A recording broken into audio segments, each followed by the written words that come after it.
ಅಂತ ಒಂದು ವ್ಯಕ್ತಿತ್ವ ಇದೆ. ಇವತ್ತು ಸಹ ನಾವೆಲ್ಲರೂ ಸಹ ಬಾಬಾ ಸಾಹೇಬ್ ಅಂಬೇಡ್ಕರ್ ಅವ್ರನ್ನ ದೇವ್ರು ಅಂತ ಪೂಜೆ ಮಾಡ್ತೀವಿ. ನಾವ್ ಯಾರು ದೇವ್ರನ್ನು ಈಗ ಅಮಿತ್ ಶಾ ಹೇಳ್ದ ಅಂತ ಹೇಳ್ಬಿಟ್ಟು ದೇವ್ರ ಪೂಜೆ ಮಾಡಿ ನಿಮ್ಗೆ 7 ಜನ್ಮ ಬರುತ್ತೆ ಅಂತ ಹೇಳ್ತಿದ್ದಾರಲ್ಲ, ಅದು ಸುಳ್ಳು. ಆಮೇಲೆ ಬಾಬಾ ಸಾಹೇಬ್ ಅಂಬೇಡ್ಕರ್ ಅವರೇ ದೇವ್ರು ಅಂತ ಹೇಳ್ಬಿಟ್ಟು ನಾವು ಈ ದೇಶದ ಎಲ್ಲರೂ ಸಹ ಹೇಳ್ತೀವಿ ಅಂತ ಈ ಸಂದರ್ಭದಲ್ಲಿ ಹೇಳ್ತೀವಿ. ಅದರಿಂದ ಏನು 23ನೇ ತಾರೀಕು ನಾವು ಏನು ಈ ಗುಬ್ಬಿಯಲ್ಲಿ ಒಂದು ಈ ಅಮಿತ್ ಶಾ ವಿರುದ್ಧ ಒಂದು ಪ್ರತಿಭಟನೆ ಮಾಡಕ್ ಹೊರಟಿದ್ದೀವಿ. ಅದನ್ನ ಇಲ್ಲಿ ಈ ಮುಸ್ಲಿಮ್ಸ್ ಸಮುದಾಯ ಭವನ ಇದೆ, ಅಲ್ಲಿಂದ ಮೆರವಣಿಗೆ ಮೂಲಕ 11 ಗಂಟೆಗೆ ಅಲ್ಲಿ ಸಭೆ ಸೇರ್ತೀವಿ.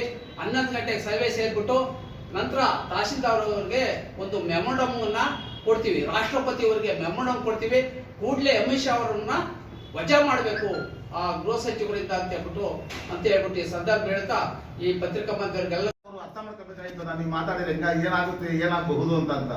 ಅದರಿಂದ ನಾವು ಸೋಮವಾರ 23ನೇ ತಾರೀಕು ಗುಬ್ಬಿ ನಗರದಲ್ಲಿ ಬೃಹತ್ ಪ್ರತಿಭಟನಾ ಮೆರವಣಿಗೆ ಇಟ್ಕೊಂಡಿದ್ದೀವಿ.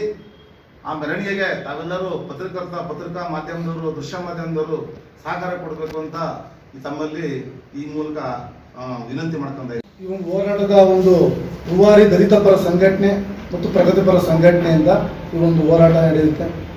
ಈ ಹೋರಾಟಕ್ಕೆ ದಯಮಾಡಿ ನನ್ನ ತಾಲೂಕಿನ ಎಲ್ಲ ಅಲ್ಪಸಂಖ್ಯಾತ ಘಟಕಗಳು, ಅಲ್ಪಸಂಖ್ಯಾತರು, ಎಲ್ಲ ಹಿಂದುಳಿದವರು, ಎಲ್ಲ ದಲಿತರು ಹಾಗೂ ಎಲ್ಲ ಸಮಾಜದ ತುಳಿತಕ್ಕೆ ಒಳಗಾಗಿರ್ತಕ್ಕಂಥ ವ್ಯಕ್ತಿಗಳು ಈ ಒಂದು ಕಾರ್ಯಕ್ರಮಕ್ಕೆ ಬರಬೇಕು.